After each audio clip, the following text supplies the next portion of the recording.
Hello' guys good morning everyone. বাহিৰত চাওক কিমান বেছি ৰ'দ আৰু মই এঠাইত যাব ওলাইছোঁ। এইটো ভিডিঅ' আজিৰ নহয় বাৰু, সেইদিনাৰে হয়। আপোনালোকে গম পাইছে ক'ৰ ভিডিঅ' হয়, অলপ অলপ ধৰিব পাৰিছে চাগে। তো বাহিৰত ইমান বেছি ৰ'দ, তথাপিতো মই যাব ওলাইছোঁ। যাব মন নাছিলে কিন্তু যাবতো লাগিবই, উপায় নাই।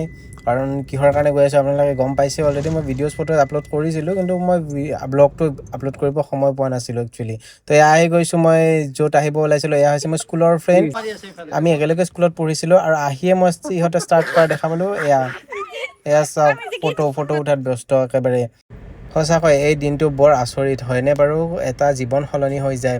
তাৰপিছত কোৰ্ট মেৰেজ কৰা গ'ল, কাৰণ আজিকালি বাধ্যতামূলক কোৰ্ট মেৰেজটো জানে আপোনালোকে। আৰু তাৰ পৰা মন্দিৰত আহিলে, আৰু এইবোৰ আমাৰ অসমীয়া সমাজৰ পৰম্পৰাগত নীতি নিয়মবোৰ মই বাৰু নাজানো দেই, এইবোৰ অলপ চলপ চালোঁ বাৰু কেনেকৈ কি কৰিছে। বাট মই হ'লে নোৱাৰিম ইমান টাইম এনেকৈ ধৈৰ্য ধৰি থাকিব। মইতো একেবাৰে উঠিয়ে গ'লোঁ হৈ চাগে, কাৰণ মই ইমান টাইম এইবোৰ চাই থাকিব নোৱাৰোঁ আৰু এনেকৈ বহি থাকিবও নোৱাৰোঁ। মোৰ সময়ত কি হয় নাজানো আৰু দেই ফ্ৰেণ্ডছ। তো এনেকৈ নীতি নিয়মবোৰ চলি আছে আৰু মই চাই আছোঁ। তো এইবোৰ এটা সময়ত ময়ো কৰিব লাগিব ন, ভালকৈ চাই লৈছোঁ একবাৰে। কিন্তু এইটো নিয়মহে মই নাজানো, হাজবেণ্ডক সেৱা কৰাটো। মই ভাবোঁ এটা সম্পৰ্কত দুয়োটাই সমান হ'ব লাগে।